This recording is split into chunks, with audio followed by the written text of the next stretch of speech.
Snow didn't just fall that night it hunted. In the middle of a 60 degrees Celsius blizzard, a reclusive veteran faced a knock that would unravel a secret frozen deeper than the storm itself. What he found trembling at his door wasn't begging for shelter. It was returning something he'd lost long ago.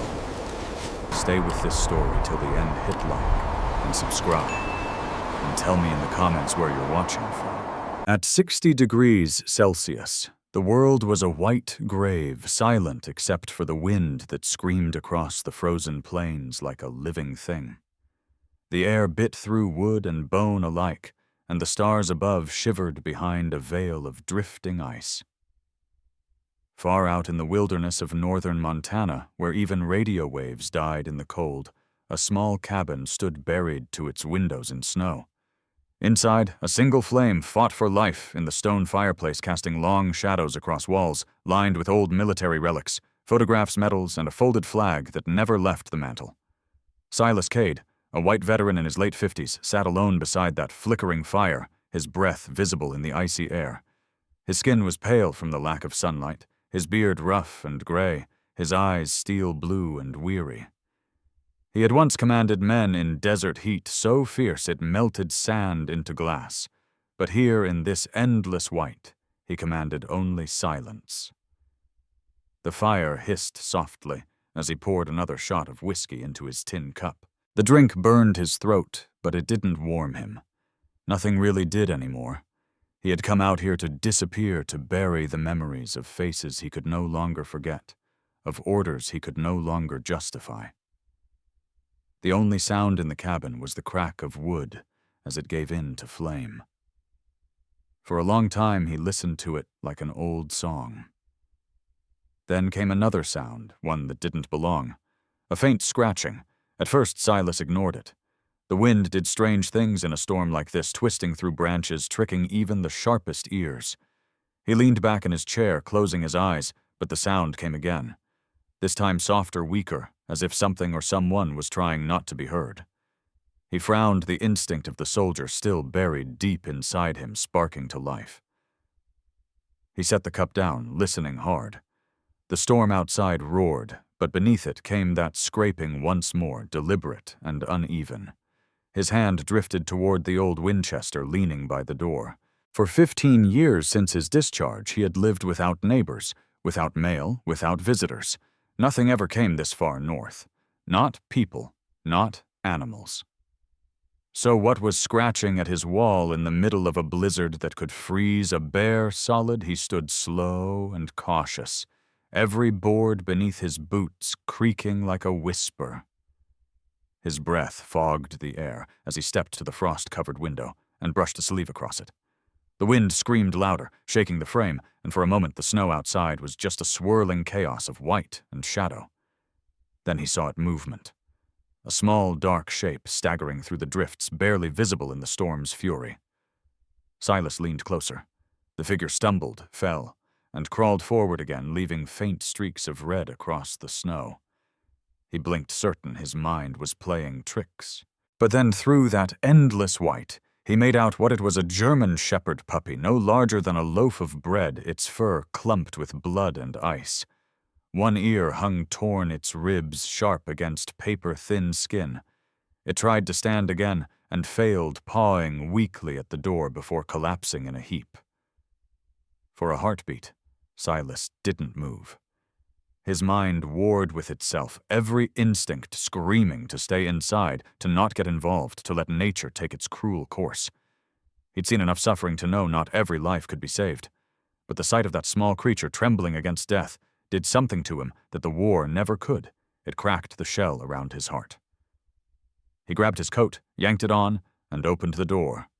The wind hit him like a hammer, slicing through every layer of fabric, searing his skin with cold so pure it felt alive. Snow swirled into the cabin as he trudged out into the drift. "Hey," he shouted over the storm, though the pup didn't move. He knelt, scooping the fragile body into his arms. The little thing was stiff and light, like lifting a handful of frozen rags. Its eyes fluttered open just long enough to meet his. There was pain in them, yes, but also something else, trust faint and undeserved. "Easy now," Silas murmured, pressing the pup to his chest. Its breath was shallow, its heartbeat barely there. He kicked the door shut behind him and staggered toward the fire. The warmth hit like sunlight after months of night. Silas dropped to his knees, setting the pup near the hearth. Its fur began to steam as the ice melted, leaving streaks of blood on the floorboards. He tore off his gloves and began rubbing the small body with his bare hands, trying to push heat into it. The puppy whimpered a sound so soft it could have been mistaken for wind, but Silas heard it. "You're not dying on me," he said under his breath. "Not tonight." He fetched an old military blanket, wrapping the pup tight, then poured a bit of warm broth into a spoon. It took several tries before the tiny mouth opened. A sip. Another. The pup twitched, then lifted its head weakly, blinking in confusion. Its fur was still damp patches of skin visible where ice had torn it raw.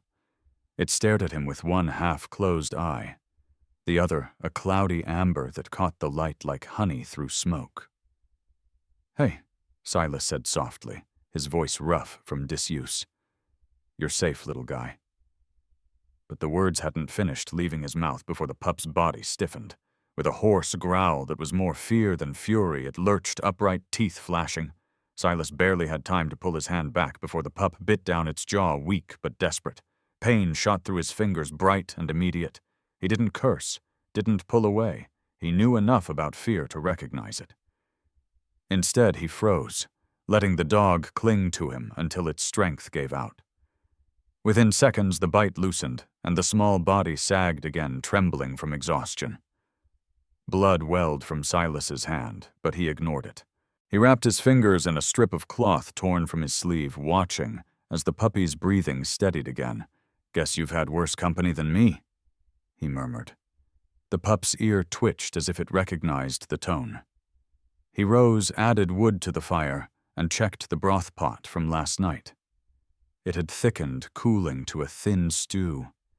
He dipped a spoonful and knelt beside the pup again, offering it carefully. This time it didn't fight. It sniffed, hesitated, then began to lap slowly, its body trembling with each swallow. Silas felt something in his chest loosen, a thread pulling apart after years of tension. The pup was fragile, but it wanted to live, and that will alone was something he respected. When it finished, it lay its head on his boot, as if to say it was done fighting. He sat there for a long while, staring at the small creature resting against him, wondering what kind of world would throw away something so helpless. The scars on its neck told enough of a story. Someone had hurt it. Someone had tied it up and left it to freeze. He stood restless now, pacing toward the door. The woodpile outside was nearly buried, and if he didn't clear it soon, they'd both freeze by nightfall. He pulled on his parka, grabbed his gloves, and opened the door. The air that rushed in was a blade of ice. Snow glittered like broken glass beneath the pale morning sun. The storm had ended, but the land was quiet, in a way that made his skin crawl. He stepped outside, boots crunching in the crusted snow. The drifts reached his knees, and he had to dig to uncover the logs he'd stacked weeks ago. When he turned back toward the cabin, something caught his eye marks near the porch, half-covered but unmistakable. Footprints. Not animal. Human. His chest tightened. He knelt, brushing away a layer of powder. The prints were deep, too big for a child, and spaced far apart, as if the person had been running. They led straight to where he'd found the puppy last night, then veered away into the woods, disappearing into the frost. Someone had been here. Someone who had come close enough to his home to drop the puppy and flee. He scanned the tree-line instincts flickering alive again. For a long minute, he saw nothing but stillness. Then, far off between two pines, he caught a shape, a dark blur that vanished the moment he blinked. He stayed still, pulse steady, trained by years of patrols to know when he was being watched. The silence pressed harder now, the kind that wasn't empty, but listening. Slowly he backed toward the cabin, closing the door behind him and sliding the latch. Inside, the pup stirred at the sound. Silas crouched by the fire again, his breath slower controlled. He reached for the old pistol he kept on the shelf, and checked the chamber one habit that never left him. "Looks like you weren't alone out there," he said quietly to the pup. Its eyes met his again, wary but curious. "Whoever left you didn't want you found." The thought sank deep, heavy, and bitter. He leaned back, his injured hand throbbing under the bandage. He thought of all the men he'd seen left behind overseas, the promises broken, the empty radio calls that ended in static. The same pattern, just smaller, crueler. Abandonment came in many forms, but it always sounded the same. He tore a strip of jerky from the pack on the table and held it out. The pup sniffed, then began to eat, chewing with slow, clumsy bites. Watching it fight for each piece, Silas felt something unfamiliar stir beneath the numbness he'd carried for years, a kind of reluctant tenderness, fragile as the creature itself. He'd promised himself never to care again, but there it was gnawing through the cold like the first crack of spring ice. Outside, the wind moaned through the trees again, carrying with it the memory of unseen footsteps. He glanced at the window, the snow reflecting firelight like dull steel. Inside the cabin, the puppy lay curled by the fire, breathing slow and shallow, its body finally relaxing after hours of trembling. Silas had cleaned the small wounds on its neck with what little alcohol he had left. His large hands careful, almost reverent. Each time the pup whimpered, something in him tightened, a reflex from too many years of battlefield triage, the muscle memory of trying to keep fragile life from slipping away. When he finished, he sat back and watched the flames dance in the reflection of his whiskey glass. He had meant to pour only one, but the bottle was nearly empty now. He told himself it was for warmth. It wasn't. Outside, the storm had begun again, softer this time, but steady whispering across the roof. The window panes quivered with the pulse of the wind. He listened to it the way soldiers listen to distant artillery, half expecting it to grow closer. He glanced down at the dog. Its head was resting on its paws, eyes half open, as if sleeping with one foot still in the fight. "You've seen more than your share, haven't you?" Silas muttered. The pup's ear twitched but didn't move. It was strange, he thought, how something so broken could still trust. He hadn't trusted anyone in years, not even himself. The whiskey burned as it went down, spreading false warmth through his chest. He thought of the footprints again, of the way they'd circled and stopped right at the porch. Whoever had left that animal hadn't done so by accident. It was deliberate, precise, like bait. The idea made his skin crawl. He stood crossing the room to check the door latch again. The metal was cold beneath his fingers. He hesitated, then grabbed his coat and flashlight. The storm outside had eased to a faint drift, and though every instinct told him to stay put, the soldier in him needed answers. "Stay," he said to the dog. It didn't move, but watched him, its gaze unblinking, as if understanding. Silas cracked the door open. The cold rushed in instantly, slicing through the warmth like a knife. Snowflakes caught in his beard as he stepped out onto the porch. The air was eerily still, the kind that carried sound too far and light not far enough. He swept the beam of his flashlight across the ground, the snow glittering under the weak light. Then something caught his eye, a small metallic glint half buried near the edge of the steps. He knelt, brushing away the powder. When he lifted it, his stomach twisted. It was a dog tag, worn, scratched, but unmistakable. He turned it over the light, trembling slightly in his hand, as he read the letters stamped into the metal, Cade S., his own name. For a moment, everything went still. The snow fell around him soundlessly, his breath fogging in the dark. It couldn't be. He checked again, running his thumb over the edges, tracing the serial number he hadn't seen in decades. He had lost his original tags overseas, or so he had believed. They'd been listed as destroyed in the wreckage after his unit's convoy was ambushed. Yet here one was frozen into the snow outside his cabin door. His mind reeled through possibilities, none of them making sense. Had someone found it? Followed him? Was this some cruel coincidence? He stood abruptly scanning the tree line. The flashlight beam cut across the woods, revealing nothing but endless white. Still, the feeling of being watched was back, stronger now, thick as breath on his neck.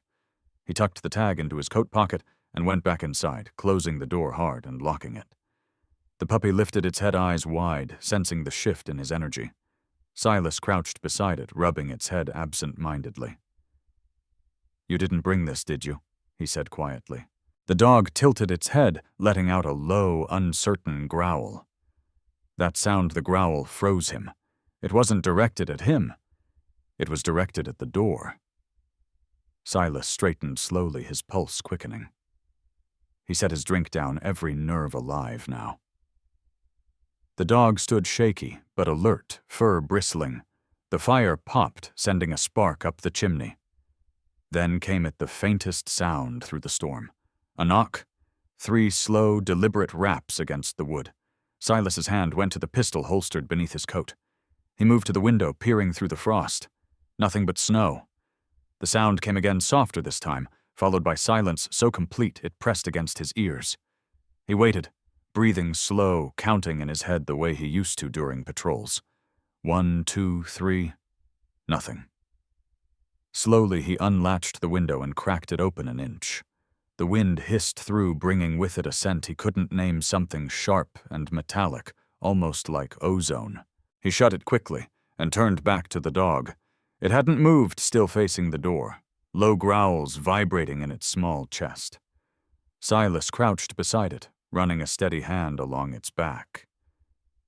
"Easy now," he whispered. "Nobody's getting through that door." He spoke it like a promise, though his own heart didn't believe it. He pulled the dog tag from his pocket, staring at it again under the dim light. The edges were cold enough to burn. Why, now he muttered more to himself than anything else. The firelight caught the metal and threw his reflection back at him. Tired eyes, rough beard, the hollow face of a man who had outlived too many ghosts. He slipped the tag onto the table beside the pistol and poured another drink. "If someone's out there," he said quietly, "they know who I am." The dog lay down again, but its gaze never left the door. Outside, the wind began to rise, carrying faint, distant sounds, creaks, cracks, and something that might have been footsteps circling in the dark. Silas didn't sleep that night. He sat in his chair, the pistol in his lap, the fire casting long shadows across the walls. The morning light bled slowly through the frost-covered window, dull and gray, too weak to offer warmth, but strong enough to remind Silas that he was still alive. The fire had burned down to embers during the night, and his neck ached from sleeping half upright in the chair with the pistol across his lap. The puppy still lay curled near his boot, small chest rising and falling, its breath soft and steady. For a moment the world was quiet, so quiet that Silas could almost believe the knocking from the night before had been a trick of exhaustion. But when he looked toward the door, his gut tightened. Snow had blown in under the crack, forming a faint white line across the floorboards, and next to it were tiny drops of melted ice, like footprints too small to belong to him. He rose carefully, stepping over the dog, and opening the door just enough to peer outside. The storm had passed, leaving the forest buried under a frozen dawn. The air was glass clear, the kind of cold that made sound travel too far. His breath fogged instantly, and when he glanced down, he saw them fresh boot marks in the snow right beside the woodpile. They hadn't been there yesterday. They circled once, stopping near the porch, then turned back toward the tree line. Whoever had come during the night hadn't stayed long, but they'd been close, too close. Silas shut the door slowly, his jaw tightening as he reached for the pistol. He felt the old pulse of readiness return, the muscle memory of years spent on watch in enemy territory. But this wasn't the desert, and he wasn't a soldier anymore. This was his home, or what passed for one. He locked the door, set the weapon back on the table, and added wood to the fire, coaxing the flame to life again. The warmth crept through the cabin in faint pulses, painting the walls with gold. He poured a bit of warm broth into a tin bowl, stirring it absently as he glanced at the sleeping dog. The pup's fur glowed in the firelight, revealing more scars than he'd noticed before, long, narrow marks across its flank, and a faint burn near its shoulder. Whoever had done this had known exactly how to hurt it without killing it. That thought made something in Silas shift from fear to anger, cold and clean. He set the bowl down beside the dog, crouching close. "You're safe now," he said quietly. "Nobody's going to hurt you again." The pup opened one eye, still heavy with sleep, and sniffed the bowl before lapping at the liquid weakly. Silas smiled faintly, the kind of smile that felt foreign on his face. It was then, as he reached to stoke the fire, that the pup did something unexpected. It pushed itself upright on trembling legs, staggered toward the table, and pawed at something resting there, the dog tag he had found in the snow. The small metal disc slid off the edge and landed on the floor with a clink. Silas froze, his breath catching. The pup stared at it, ears twitching, then gave a faint whine and tapped it again as if trying to draw his attention. Silas bent down, picking it up, the cold metal biting into his fingers. He stared at his name stamped into it, Cade S., and for a moment the fire seemed to dim. Images flickered through his mind like gunfire. Flashes of convoy somewhere in the Middle East, sandstorms ripping through broken vehicles, the smell of diesel and smoke. And beside him a K9 unit named Ghost, a German shepherd trained to detect mines. Ghost had saved his life more than once before vanishing in an ambush when their transport was hit. Silas had searched for days before command pulled him out. They said the dog was gone, listed as missing in action, its record sealed in the aftermath of the classified operation. That had been nearly 20 years ago. He shook his head hard, trying to push the memory away, but his pulse wouldn't slow. It couldn't be coincidence, a German shepherd puppy showing up at his cabin with scars, a tag bearing his name turning up in the snow. Yet logic warred against him. Ghost had been male, full-grown, and this creature was barely 3 months old. Different dog, different life. And still, as he looked at the pup, he felt something stir in the air, familiarity, a thread tying past and present into one frozen loop. The puppy stared back, tail flicking once, as if answering an unspoken question. "Where the hell did you come from?" he whispered. The pup only blinked, then leaned forward, pressing its small nose against his wrist. The contact was warm, alive, grounding. Silas let out a slow breath and tucked the tag into his pocket again. He had no answers, only questions that made the air around him feel heavier. He rose, feeding another log into the fire, then turned to the window. The world outside looked harmless now, blank and bright, but his instincts screamed otherwise. Someone had been near his cabin. Someone had left that tag. He didn't believe in coincidence anymore. As he watched, a gust of wind kicked up loose snow, swirling it into shapes that almost looked like figures moving between the trees. He blinked, and they were gone. Behind him, the pup let out a small bark, the first real sound of energy since it had arrived. Silas turned and almost laughed. It had managed to climb onto the chair near the hearth, tail wagging once before it flopped down again. "You've got some fight in you," he said, and for a moment the cabin felt warmer than it had in years. He patched the bandage on his bitten hand, poured a small tin of water for the dog, and sat back down, eyes heavy but alert.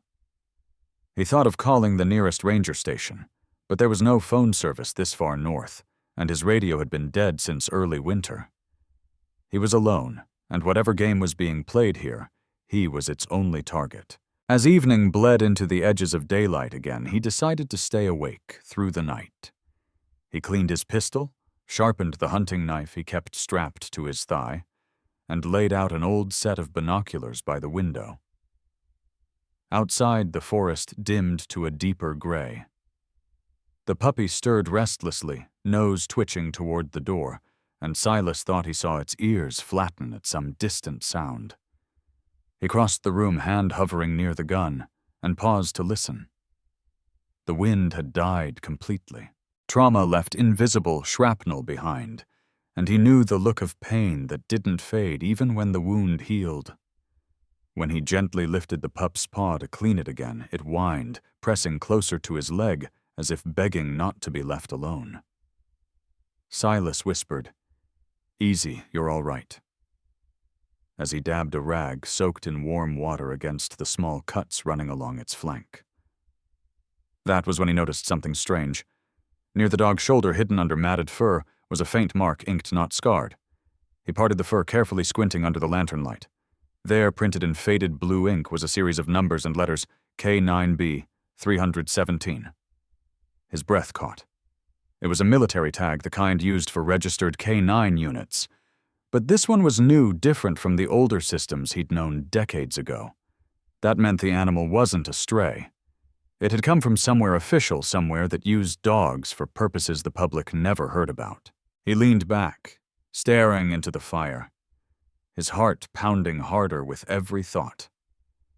Ghost, his own K-9 partner from years back, had carried a mark like that, though his had been K-9A 144. He ran his thumb over the new code again. The implication felt impossible, and yet out here in this remote wilderness, someone had abandoned a marked dog on his doorstep. Someone with connections, resources, and a reason to stay hidden. He didn't say another word for a long while. He just sat there listening to the sound of the puppy breathing the whisper of snow outside the steady crackle of burning wood. When the pup woke again, it raised its head weakly and stared at him, eyes glistening with trust that cut straight through him. "What kind of monsters did this to you?" Silas said, not expecting an answer. He took another look at the collar fragment he had found tangled in its fur the first night, a strip of torn leather with a broken buckle stiff with dried blood. He placed it beside the dog tag on the table, both relics glowing dull in the firelight. Two pieces of a puzzle he hadn't asked for. As night fell, he felt the weight of fatigue but refused to sleep. He had spent the last 2 nights in half-conscious vigilance, gun always near his hand, because he knew better than to assume the danger had passed. Around midnight, he layered his coat again, slipped his flashlight into his pocket, and stepped outside. The cold hit him instantly, stealing his breath. The moon hung low and huge, its light turning the snow into a field of shattered glass. He scanned the yard, every sense sharp, and began moving towards the woodpile. The wind was low tonight, quiet enough that his boots sinking into the snow sounded unnaturally loud. He circled the cabin slowly, his beam cutting through the darkness. And that's when he saw it, something half buried near the old shed, a smear of color too dark to be snow. He crouched, brushing aside the frost with his glove, and froze. It was a glove, a black tactical glove soaked in dried blood. The fingertips were torn, and near the wrist the fabric had been sliced, as if by barbed wire. He turned it over his pulse, steady but fierce. This wasn't just someone passing through. This was someone hurt, possibly still out there. He glanced toward the tree line again, but the woods remained silent, indifferent. His training kicked in. He slipped the glove into his coat pocket and checked the ground. There were no fresh footprints. Whoever had been here had come before the last snowfall, maybe last night, after the knock. He looked up toward the hills beyond the pines, the direction the footprints from before had vanished. The weight of realization settled like lead. Whoever had left that dog and his tag wasn't gone. They were watching. He turned back toward the cabin, scanning the shadows that surrounded it. And for the first time in years, he felt the old fear, not the kind from combat, but the kind from isolation, the kind that comes when you realize help isn't coming. Inside, the puppy barked once, sharp and sudden. Silas moved fast back to the porch, through the door, and into the warmth. The pup stood, trembling hackles raised, facing the window. Silas crossed the room and killed the lantern, letting the fire's orange light paint the cabin in muted flickers. He crouched beside the window and waited, every breath measured. Minutes stretched into eternity. Nothing moved outside. Still, the feeling remained, like eyes pressed against the dark. He turned to the pup, running a hand through its fur to calm it. "You heard something too, didn't you?" he whispered. The dog licked his hand once, then pressed its head into his arm, shaking. He could feel its heartbeat racing beneath the fragile ribs. He lifted it gently and carried it closer to the fire, wrapping it again in the blanket. "We're not alone," he said under his breath. He retrieved the bloodied glove and set it on the table beside the tag. Both pieces of evidence stared back at him like accusations. He knew he should leave drive south before the next storm, but something in him refused. The Marine in him needed answers. He'd run from the world for years, and the world had found him anyway. Silas woke with his back aching and the faint taste of iron on his tongue. The dog was lying across his boots again, its small body twitching in restless sleep legs, moving as if running through dreams it didn't want to remember. For a long minute, Silas just sat there, staring at the small creature breathing in rhythm with the quiet hum of the wind outside. The glove from last night was still on the table, beside the tag, and the torn collar, all three of them, lined up like evidence in a case no one would ever solve. He rubbed his hands over his face and let out a breath that sounded more like a sigh than a plan. He hadn't slept properly in 2 days, not since the first scratching at the window. But this morning was different. The silence outside wasn't empty. It felt heavy, like the world was waiting. He stood stretched and went to the window. The snow had stopped falling, the air too cold for even clouds to move. He could see the faint trail of his own footprints from last night leading toward the shed where he'd found the glove. But there were new ones now, smaller, lighter, circling back toward the trees. They hadn't been there before. Whoever was watching him had been back again. He gritted his teeth, anger pushing away the chill. He had been trained to survive, to fight back, to adapt under pressure. Whoever was out there wanted him on edge, and it was working. He turned from the window and focused on the radio, sitting dusty on the shelf near the fireplace. It had been years since he'd touched it. The batteries might have corroded, the wiring might be shot, but it was his only connection to the outside world. He grabbed it, brushed the dust off, and flipped the switch. The speaker crackled with a burst of static that made the puppy lift its head sharply, ears pricking. Silas adjusted the frequency slowly, turning the knob, the noise shifting from low rumbles to high-pitched whines. He tried the old emergency channels, the ones he still remembered from service days. For minutes, there was nothing. Then suddenly, something came through. A burst of sound almost like breathing, followed by a faint male voice cutting in and out through static. Cade, repeat, Silas. Cade. Silas froze, every muscle tensing. The voice was distorted, distant, but unmistakable. It had said his name. "Who is this?" he demanded, leaning close to the radio. "Identify yourself." The transmission stuttered, warping through the crackle of static. Then came a faint, echoing bark. The sound sent a chill straight through him. It wasn't from inside the cabin. It was coming from the radio itself. "Repeat coordinates." The voice hissed again before dissolving into nothing but white noise. Silas stared at the device, his heart pounding so loud he could hear it in his ears. He tried adjusting the dial again, scanning back and forth, but the channel was dead. Whatever he had heard was gone. But it had been real, too real. The pup was standing now, tail tucked, ears flat, staring toward the wall near the back of the cabin. Its small body trembled, a low growl, rising from deep in its throat. "Easy," Silas said softly, lowering the radio. "It's just interference." But the dog didn't relax. It kept staring at the wall, teeth barely showing as it growled again. Silas followed its gaze. The wall it faced was old pine, rough and uneven from years of exposure to heat. Nothing unusual, but the pup wouldn't move. He crouched, hand resting lightly on its back. Its fur was bristled muscles, tight as wire. "What is it?" he whispered. Then faintly he heard it a click. It was small, mechanical, almost inaudible, but in the dead quiet of that cabin it might as well have been a gunshot. Silas's hand shot to his pistol, eyes locked on the wall. He moved closer, inspecting the wood grain. And another click came this time, followed by a faint hum, like a battery struggling to wake. He reached out, running his fingers along the beam until they brushed against a tiny metal ridge no larger than a coin. He pried at it gently, and the disguise fell away, a small, black, motion-triggered camera embedded into the wall, its lens glinting faintly in the firelight. Someone had installed it inside his cabin, hidden perfectly within the wood. His stomach twisted. That meant they hadn't just been watching from the woods, they had been watching from within. He yanked the device free, tearing a splintered hole in the wall, and smashed it against the floor until the lens cracked and the light died. The puppy barked sharply, startled by the noise. Silas stood over the broken pieces, breathing hard, adrenaline burning through his veins. "You son of a bitch," he muttered. His mind raced. Who could have done it? No one had been in his cabin since he'd moved here 4 years ago. He'd built the damn place himself, plank by plank. Unless they'd found it before he did. He walked to the window again, scanning the trees, half expecting to see movement. Nothing. Just the empty white world staring back. Behind him, the puppy began pacing, restless whining at the door. Silas turned. "No," he said firmly.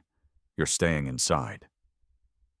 But the dog whined louder, scratching at the wood. It wasn't asking to go out, it was warning him. He froze, listening. Somewhere in the distance, muffled by snow, and distance came the unmistakable sound of a branch snapping. He crouched low, motioned the pup to stay, and killed the fire with a sweep of ash, plunging the cabin into shadow. The room dimmed, the cold creeping back instantly. He moved silently toward the window and peered through the crack in the curtain. The forest was still. The air shimmered faintly from the cold, the landscape blindingly bright under the gray sky. Then, barely visible, he caught at a flicker of light, near the ridge like a reflection from glass. A scope. Someone was watching him again now from farther out, patient and deliberate. He backed away slowly, keeping his movements measured calm. The puppy pressed close against his leg, trembling but silent now. "All right," Silas whispered. "If you want a war, you'll get one." He retrieved his rifle, loaded the chamber, and sat beside the window, eyes fixed on the ridge. Minutes passed like hours. The wind picked up again, erasing old tracks, burying fresh ones. Somewhere a raven called its voice, echoing across the frozen valley. The sun dipped behind the clouds, and the shadows stretched long across the snow. As darkness settled again, Silas finally moved from the window and rebuilt the fire, letting it burn just enough to give light, but not silhouette him in the glass. The day that followed was a silent kind of war. Every sound seemed sharper, every movement measured. Silas Cade hadn't slept at all, his body running on discipline more than rest. The camera he'd destroyed lay in pieces on the table beside the pistol, a reminder that his isolation had been an illusion. Someone had not only found him, they had been inside his home, close enough to touch his life while he slept. The radio transmission haunted him more than the intrusion itself. A voice that knew his name calling through static, ending with the bark of a dog. It wasn't random. Nothing about this was random. He poured the last of his coffee into a tin cup and drank it cold. Outside, the sun hung pale and sharp in a cloudless sky. The snow reflected its light so intensely it burned the eyes, and the world felt like it had been bleached clean of all color, all warmth. The puppy sat by the door tail, twitching, nervously, gaze fixed on the window. It hadn't relaxed since the night before. Every small noise made its head snap up, muscles tight, nostrils flaring. Silas packed his rifle, slung it over his shoulder, and put on his parka. "We're going out," he said quietly. The puppy gave a soft whine, but followed when he opened the door. The air hit him like a hammer. His breath froze the second it left his mouth. He scanned the horizon automatically, years of training running like second nature through his movements. The forest stood still, branches heavy with snow. No wind, no tracks close by. He circled the cabin first, eyes scanning for anything new, any change in the pattern of snowdrift. The prints from the previous day had been erased overnight, but near the shed, something dark caught his eye. He crouched low, brushing the snow aside. A smear of red. Blood. The trail led away from the shed and curved toward the ridge behind his property, faint, but visible in the sunlight. He glanced down at the puppy who had frozen mid-step, tail lowered, ears alert. "Yeah, I see it too," he muttered. They followed the trail, moving slow, silent rifle scope, scanning between trees. The tracks grew more defined. The farther he went, boot marks mixed with dragging prints, as if someone had been limping, leaving drops of blood with every other step. He counted the intervals automatically. 1, 2, pause. Whoever it was had been injured badly. He followed for nearly a mile deeper into the woods where the snow rose to his thighs. Then, tucked between two spruces, he saw it a snowmobile, half covered by a tarp, stiff with frost. The engine casing glistened faintly in the cold light, still steaming. Silas stepped closer, hand on his weapon. The air smelled faintly of oil and something metallic. He touched the seat. It was warm. The machine hadn't been there long, maybe an hour at most. The keys dangled from the ignition, the metal polished smooth from use. No footprints led away from it, as if its rider had simply vanished into the trees. He crouched beside it, brushing snow off the dashboard. Something was taped to the steering column, an envelope yellowed and wet around the edges. He peeled it free, fingers shaking slightly from the cold. Inside a single folded sheet of paper, blank, except for one sentence printed in neat black type, "You shouldn't have opened the door." His pulse quickened. He read it twice, 3 times. The words were plain, but heavy, deliberate, written by someone who wanted him to understand that the past was still in control. The wind began to pick up, whispering through the trees, like breath against the back of his neck. He pocketed the note, turned, and started back towards the cabin, his mind racing through possibilities. There were too many military black ops private contractors, even old enemies, who'd learned he was alive. None of them fit perfectly, but all of them made sense in fragments.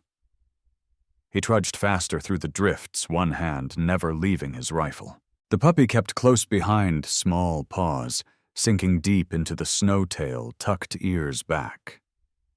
By the time they reached the cabin, his heartbeat had slowed to a steady rhythm, again the rhythm of focus.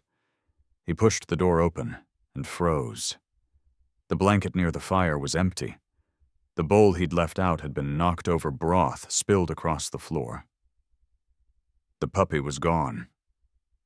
"Ranger," he called out instinctively, his voice sharp enough to echo off the walls. Nothing. His stomach tightened as he grabbed his rifle and bolted back outside. Snow glittered blindingly under the noon sun. Then he saw it, the tiny shape halfway down the slope near the tree line, barking furiously at something beyond sight. "Damn it," Silas muttered, sprinting toward it. The cold sliced through him as he ran. The puppy turned when he was halfway there, ears pinned back, barking harder, as if trying to warn him. "Ranger, heel," he commanded, but the dog wouldn't move. Its gaze stayed fixed on the trees. Then Silas saw what had set it off. A flicker of light, small but unmistakable, a red laser dot dancing across the snow. It hovered near his chest, then shifted slowly upward toward his head. He dove sideways instinctively, snow exploding around him, as a shot cracked through the air, echoing across the frozen valley. He hit the ground hard, rolling to his knees, rifle already in his hands. The puppy yelped and darted toward him, tail between its legs. Another shot rang out, hitting the log pile behind him, splintering wood into dust. He sighted down the scope, scanning the ridge where the light had come from. Nothing but glare and shadows. Whoever it was, they were so skilled, trained, patient, moving between cover with precision. "Move, Ranger," he hissed, motioning toward the cabin. The pup hesitated, then obeyed, sprinting through the snow. Silas fired a single round toward the ridge, not to hit, but to disrupt the shooter's rhythm.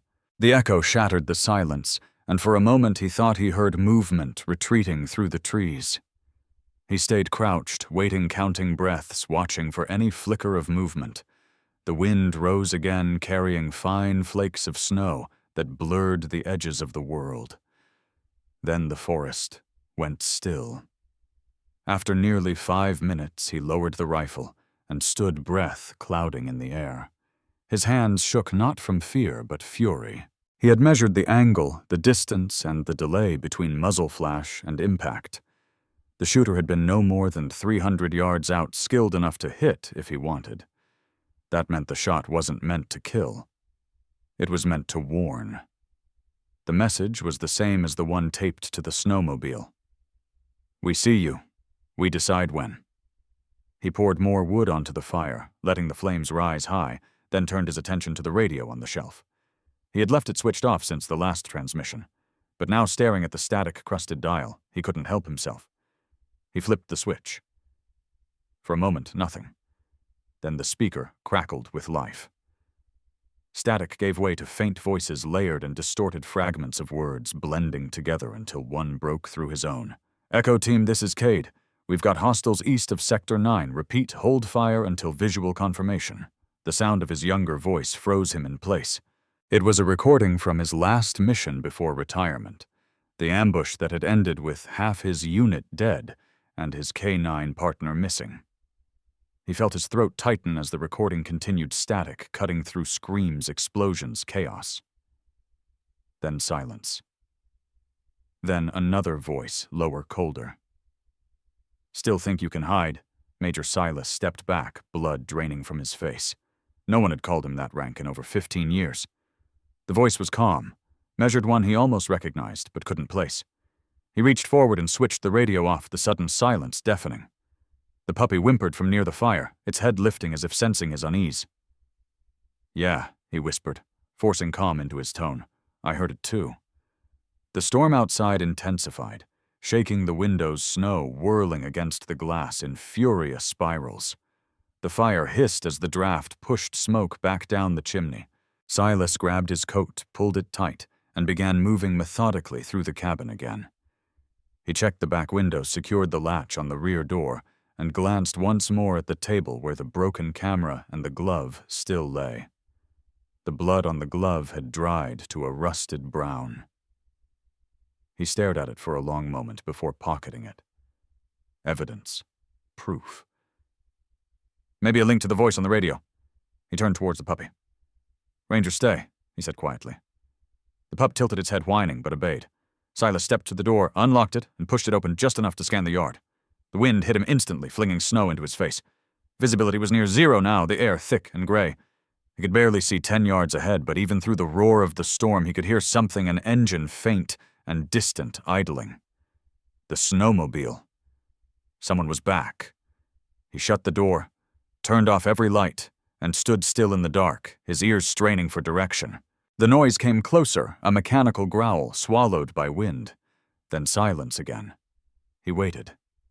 The seconds stretched until he heard it, a crunch of boots in the snow right outside the porch. He raised his rifle safety off, eyes on the doorway.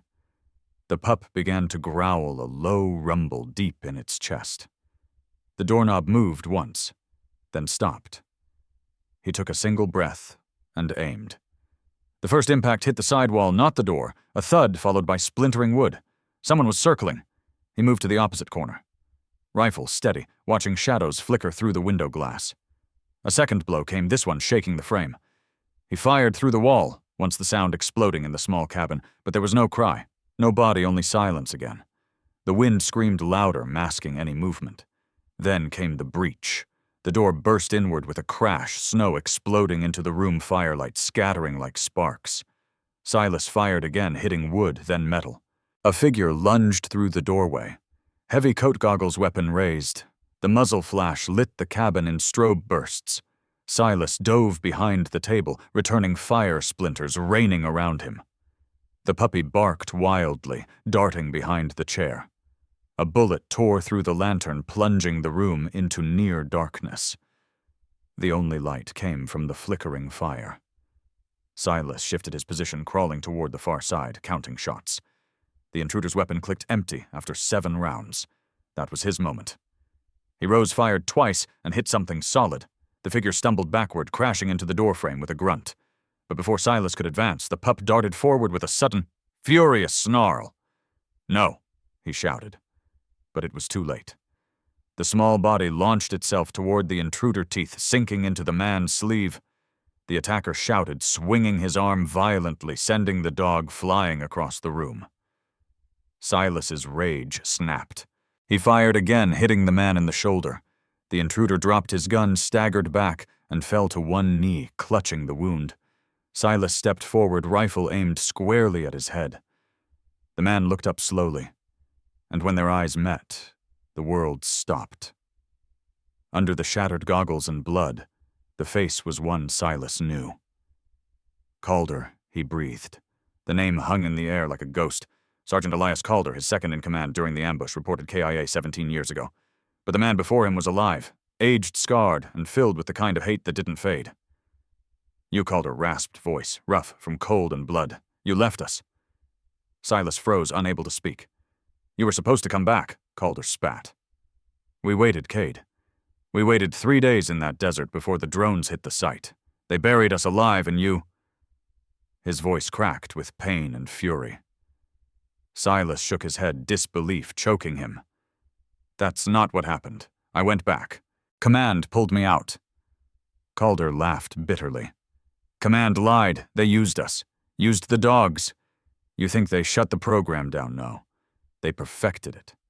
His eyes flicked toward the puppy now crouched in the corner, trembling.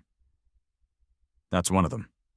B-317 next-gen prototype bred from Ghost's line. You remember Ghost, don't you? Silas's chest tightened. You're lying, he whispered. Calder grinned through the pain teeth, red with blood. Am I? Why do you think it came to you, Major? You were always part of the experiment. We all were. Silas lowered his rifle a fraction, his mind spinning. Before he could speak, Calder reached for his pistol. The motion was slight, but enough. Silas fired once, clean and final. The echo filled the cabin, then vanished into the wind. Calder slumped forward, blood soaking into the snow that had drifted through the broken doorway. The storm outside swallowed the sound, burying it under endless white. Silas stood there for a long time, rifle still raised, until his hands began to shake. He turned slowly toward the puppy. Silas had seen hundreds of bodies in his life, but none like this, none that carried the weight of 17 years of betrayal. He dropped to one knee beside the corpse, closing Calder's half-lidded eyes with his bare hand. You shouldn't have come back, he whispered. The words came out rough, more regret than anger. He pushed himself up again, the old ache in his knees flaring as he dragged the body toward the tree line. The snow resisted him, gripping the dead like it didn't want to let go. The puppy ranger followed a few feet behind, limping slightly, head lowered. Silas didn't stop him. They both needed to see this through. At the edge of the woods, he found a hollow where the earth dipped beneath an overhang of pines. He started digging with the small shovel he kept in the shed, the handle creaking against frozen ground. Each scoop of snow felt heavier than the last. When the hole was deep enough, he rolled Calder's body in. Something clinked against the frozen ground as the man fell metal against metal. Silas frowned and crouched again. He reached into Calder's jacket fingers, brushing over a small, rectangular device the size of a lighter.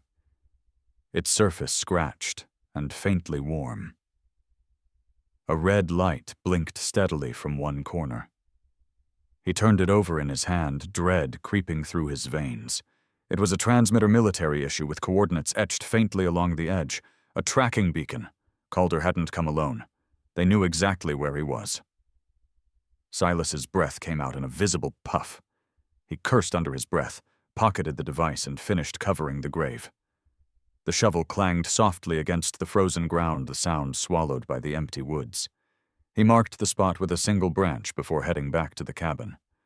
Ranger limped beside him, occasionally glancing back, as if expecting Calder to rise from the snow.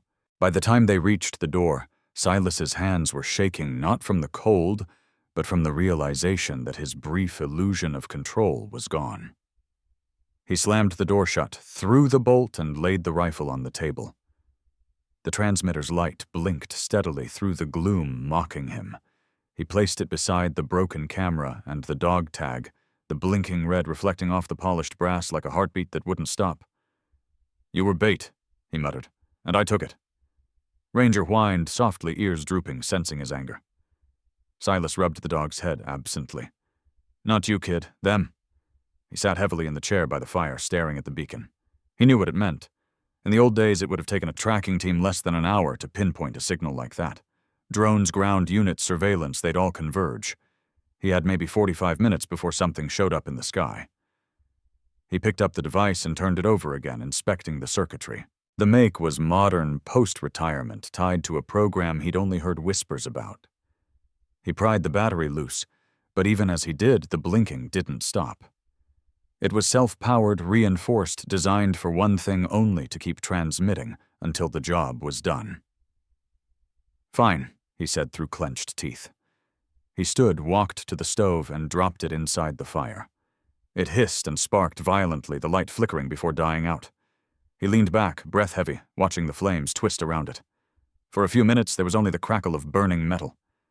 Then faintly, he heard something outside. A low hum, mechanical, rhythmic. He froze, listening. Ranger's ears shot up, his body tensing. The hum grew louder. Silas moved to the window and peered through a gap in the curtain. Over the ridge cutting through the retreating snow clouds came a drone, black angular, the kind used in surveillance and precision strikes. Its rotors made the air vibrate. A red sensor blinked beneath its hull, scanning the landscape. Silas ducked away from the window and grabbed his rifle. They're here, he said quietly. Ranger barked once, sharp and urgent. The drone circled the cabin twice its light, cutting across the snow like a blade. Then from the speaker under its body came a voice, flat, synthetic female. Target confirmed. Perimeter lock established. Operation Clean Slate initiated. Estimated completion 16 minutes. Silas felt his pulse spike. Clean slate. He'd heard that phrase before back in the classified briefings no one ever wrote down. It was the term for termination of compromised assets, erasure of personnel and data. Calder hadn't been sent to kill him. Calder had been sent to confirm him. And now the machine above was here to finish what was left. He snatched his backpack from the corner, tossing in ammunition water and the remaining rations. He loaded 2 extra magazines and slung the rifle over his shoulder. "We're moving, boy," he said. Ranger hesitated, glancing toward the fire, then toward the door, tail low. Silas knelt beside him, gripping his muzzle gently. "You hear me? We move or we die." The dog licked his hand once, and that was enough. Silas kicked open the back door, snow blasting inward, and they slipped out into the white. The wind had calmed, but the cold was vicious, slicing through every layer of fabric. He moved fast, sticking close to the trees, the pup trotting behind, leaving small prints in his wake. The hum of the drone grew distant, then sharp again, as it shifted patterns overhead. Every few seconds, a red light scanned the ground, and Silas could almost feel it searching for heat signatures. They climbed the ridge breath, misting in the air. Silas's muscles screamed, but he didn't slow. He knew the range of those drones, their line-of-sight limitations. If he could make it past the southern ridge before the 15-minute mark, the trees would mask them. They were halfway up when the first explosion hit. A burst of orange tore through the snow behind them, heat washing across his back. Ranger yelped, stumbling. Silas scooped him up without thinking, clutching the trembling body against his chest as he ran. "Hold on!"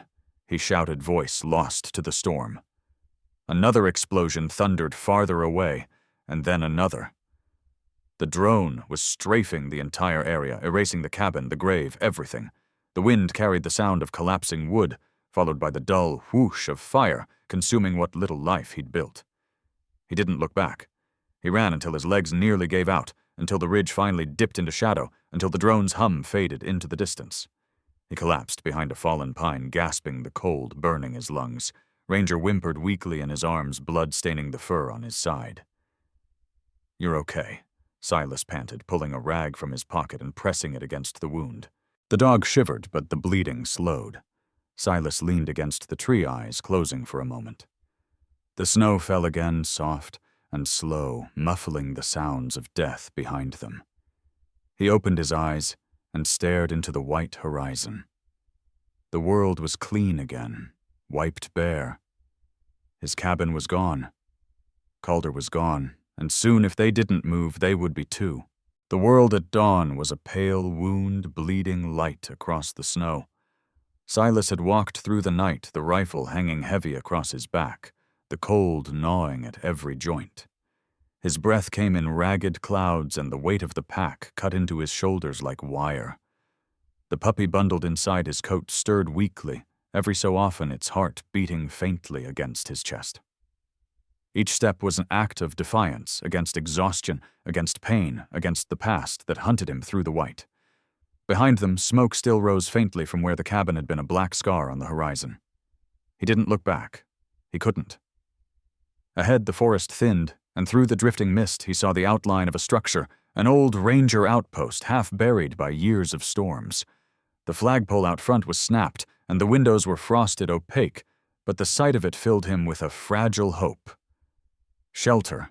He trudged toward it, boots crunching through the crusted snow, until he reached the door. It resisted at first, frozen shut, then gave way with a groan. Inside, the air was still heavy with dust and cold. A few cracked chairs, an overturned desk, and a dormant wood stove stood in silence like relics of another time. He laid the puppy on a pile of old blankets and went to work. The stove coughed as he coaxed a fire to life, and when the first flicker of orange glowed inside the chamber, it was as if the world itself took a breath again.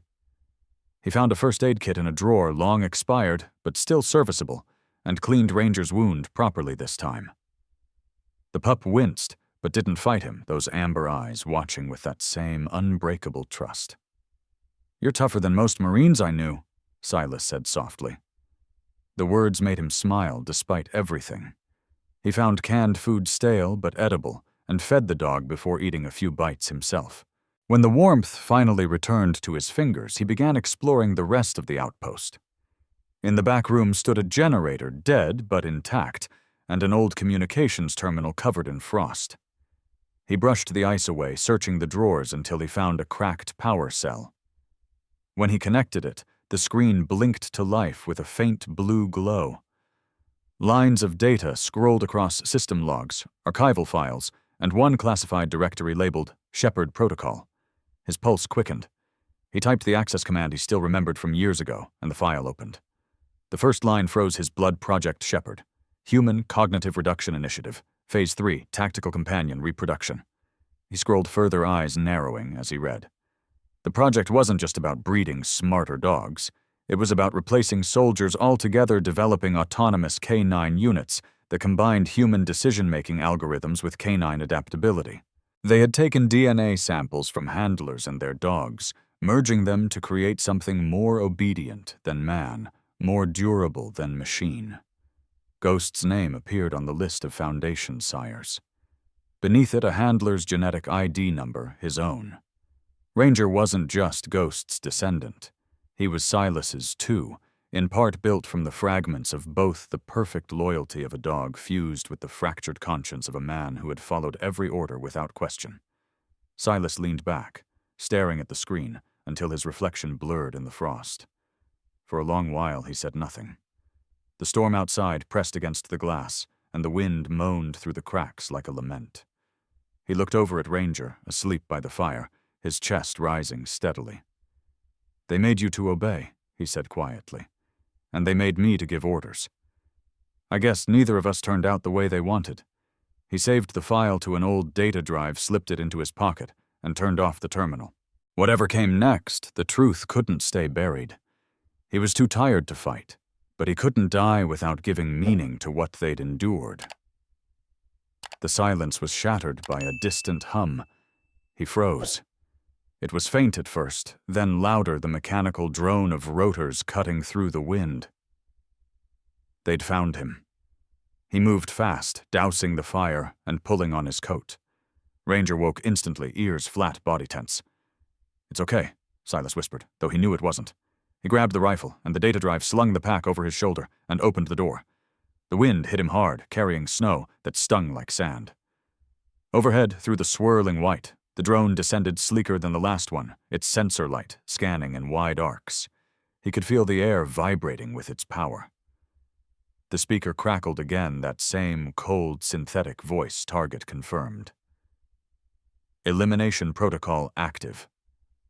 He ran boots, punching through drifts, Ranger bounding beside him, despite his limp. Bullets of energy tore through the snow around them, sizzling like lightning. He dived behind a boulder, the impact knocking the wind from his lungs. The drone hovered, adjusting angle. He raised the rifle, fired once, twice, each shot echoing into the storm. Sparks burst from the machine's wing, but it held steady. He loaded his last round and aimed higher, breathing slow. Then he looked down at the dog beside him, the one thing left that wasn't tainted by the mission, by the lies.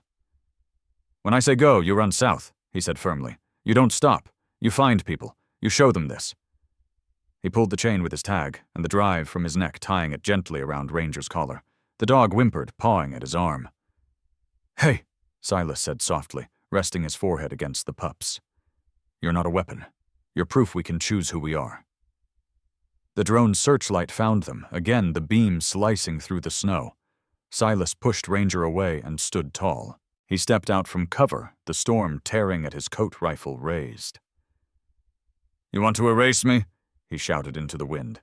"You built me to survive worse than this." The drone locked onto his heat signature engine, screaming as it descended. He fired the last shot directly into its exposed sensor. The explosion ripped the sky apart, blinding white light swallowing everything. When the snow settled, the ridge was in ruins. Smoke coiled upward, mingling with dawn. A piece of twisted metal burned faintly where the drone had fallen. Near it, half buried in snow, Ranger crawled free from the blast, limping but alive. The chain around his neck glimmered faintly in the pale light.